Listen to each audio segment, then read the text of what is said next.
This week is many things. St. Patrick's Day, the vernal equinox, the finale of Severance Season 2. But Sunday also marks the 15th anniversary of the passage of the ACA, the Affordable Care Act, Obamacare, if you will. That was the most sweeping piece of healthcare legislation since the passage of Medicare and Medicaid in the 1960s.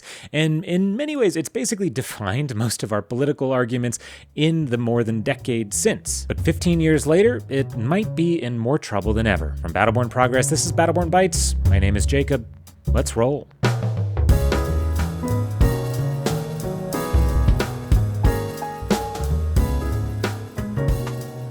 So I feel like anytime the Affordable Care Act comes up, it's easy to memory hole, why did it happen? What were things like before? And for full transparency, I was a freshman in high school when they passed the ACA, so perhaps some extra context is warranted. Before anyone had ever thought up the word Obamacare, politicians had been fighting for decades over an American healthcare system that broadly kinda sucked. Because the government never really expanded government-sponsored health insurance beyond Medicare and Medicaid, covering the elderly and low-income Americans, everyone else is basically stuck with whatever they can get through their job, if their job provides health insurance at all. As a result, people with serious medical conditions or caring for family members with serious medical needs would live in constant fear of losing their job and therefore losing their health insurance. Even if they had a job and had health insurance through that job, they'd be at the whims of whatever health insurance their employer decided to give them. And even if they had insurance, they might still be at the whims of an insurer who could deny them coverage for pre-existing conditions. But despite all that, reforms after Medicare and Medicaid were very limited and essentially few and far between.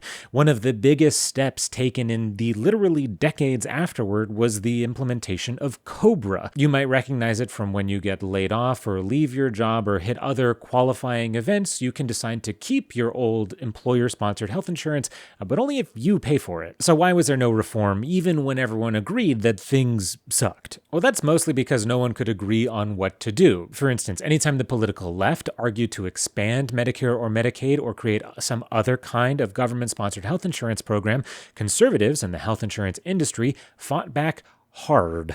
Take as an example of this the doomed Bill Clinton healthcare plan from 1993.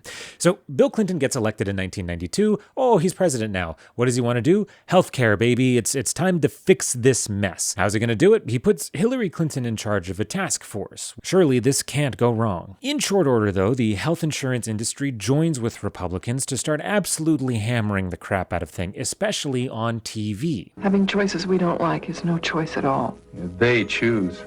We lose. Under barrage from these folksy TV ads, Democrats start splintering in Congress, and that task force, led by Hillary Clinton, starts getting questions about why they're being so secretive about their work and why they're not delivering their work on time. Side note, you'll never guess what they started to call this healthcare plan. Why should I live in history, huh? I don't want to know anything anymore. Before 1993 is over, Bill Clinton's healthcare plan is dead, though it does eventually lead to some major changes like HIPAA, the Health Insurance Portability and Accountability Act. That P does not stand for privacy, fun fact. And CHIP, the Children's Health Insurance Program. But maybe most important, these debates that are happening in the 80s and the 90s are starting to sow the seeds of what would eventually become the Affordable Care Act. For instance, as early as the 80s, the Heritage Foundation, yes, that Heritage Foundation, the one founded because they thought Richard Nixon was too much of a big lib, well, they suggest the creation of an individual mandate. The idea that basically everyone should be forced to buy health insurance under penalty of usually just a fine. You may get a sense of where I'm going with this. Later in 2006, Mitt Romney, then the governor of Massachusetts, and well, you know, brought us whole binders full of women. He signs off on a plan called the Massachusetts Healthcare Connector, which lets Massachusetts residents buy healthcare plans on the internet superhighway. Fascinating. I wonder where else you could do such a thing. Now we finally arrive at the Affordable Care Act. Because this video would get way too long otherwise, I'm gonna skip most of the political fight in 2010 that happened over the ACA, partly because it is either so wonky that it is completely unintelligible, or two, because it is bonkers, just straight bonkers. When you talk about health care, you know, you said those death panels, you stand by those comments because you think it still exists in the bill. I do. It's a commission. It's a bureaucracy. It's bureaucrats who will... But the whole premise of the Affordable Care Act basically starts with that individual mandate. Make it so people have to get health insurance or you get a tax fine if you don't. Then you create a bunch of state-sponsored portals online where you can buy health insurance if you don't get it through your employer or don't want it through your employer. You can also make some key policy changes, stuff like letting you stay on your parents' health insurance until you turn 26, or making it so that health insurance companies can no longer deny you for having pre-existing conditions that are like asthma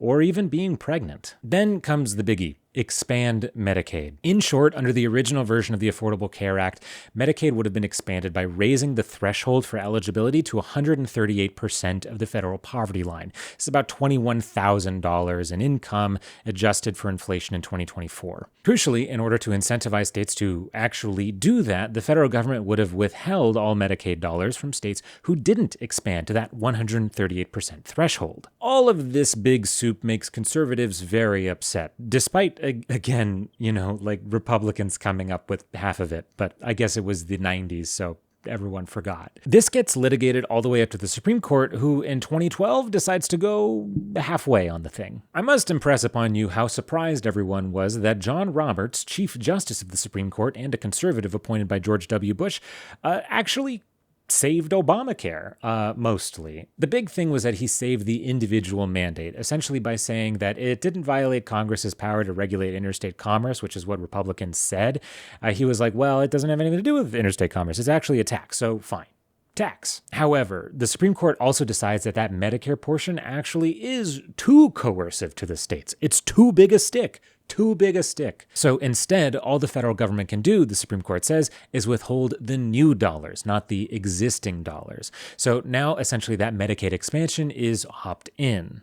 Now, that takes a hot second, but most states do eventually opt in. As of today, 41 states and DC have expanded Medicaid under the Affordable Care Act, and that includes Nevada, which did it in 2014. And fun fact, it was the first state with a Republican governor to actually do it. So since it was passed, Republicans have basically tried to kill the Affordable Care Act at more or less every opportunity. So, for instance, between 2010 and 2016, Republicans voted at least 62 times to try and repeal part or all of the ACA, although most of this was performative because obviously Obama was still president and Obama's not going to repeal about what do you think Obama's going to do? But things really start ramping up once Trump is elected the first time in 2016. Republicans have majorities in the House and Senate and have the White House in 2017, and so now, with the full head of steam, they try to pass the American Health Care Act. This tries to put in place what they've been talking about, repealing and replacing Obamacare. This would have carved away key chunks of the Affordable Care Act, including the Medicaid expansion and the individual mandate, but also, crucially, the protections on pre-existing conditions, which by that point had become enormously popular.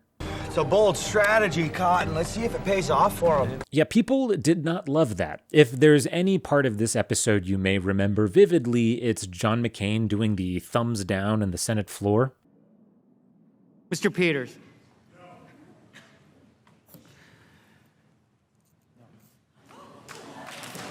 Very dramatic. But that's not the whole story, because Republicans still got rid of the tax penalty for the individual mandate as part of Trump's 2017 tax law. And later, in 2019, Democrats and Republicans voted to get rid of something called the Cadillac tax, which was an additional tax on sort of the most expensive healthcare plans. It's important to stop for a second and say that the Affordable Care Act, even after all this, is more popular today than it has literally ever been. It's why it was a little baffling when on the campaign trail last year, Donald Trump kept mentioning that he wanted to repeal the Affordable Care Act again, and everyone said, why would you do that?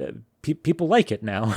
And so now, when Republicans again hold the House, the Senate, and the White House, they've stopped using the repeal and replace language, but they're still effectively trying to do a very similar thing, and that's get rid of the Medicaid expansion. That proposal is at least as damaging as that 2017 proposal was, except this time Republicans are closer than ever to actually making it happen. If it goes through, it could kick up to 20 million people off the Medicaid rolls, something like a quarter of all Medicaid enrollees. And it's important to note here that cutting Medicaid doesn't just affect Medicaid. It creates a cascade of effects that all these bills we've been talking about, HIPAA, CHIP, the ACA, COBRA, were designed to solve over the past couple of decades. If you go to an emergency room, for instance, there's this federal law called EMTALA that basically means that that emergency room is required to treat you even if you can't pay for the treatment. So when people have health insurance, they're more likely to go to the doctor to get preventative care. People who get preventative care can catch things early and get the care they need without having to go to an emergency room first. But if you don't have insurance, you don't go to the doctor. And when you need care, when your life is on the line because you didn't go to the doctor,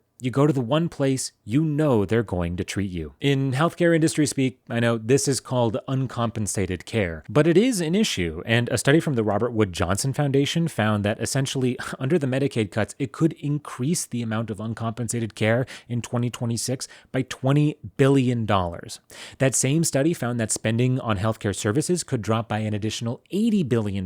That wouldn't just threaten something like a state economy that relies on that money to be like, an economic engine. It would also threaten access to care. And in a state like Nevada, where access to care is already limited by a decades-long physician shortage, that could make things even worse. In 2023, a study from the National Institutes of Health found that Nevada ranked 48th for the number of physicians per 100,000 people and 49th for the number of surgeons. To fix that, that same study found that Nevada would need literally today 2,500 new physicians, over 1,000 new specialists, and more than 500 new surgeons, which I'm sure we could just pick off the surgeon tree where the surgeons grow. Now ask this question. Are Medicaid cuts going to make that problem better or worse?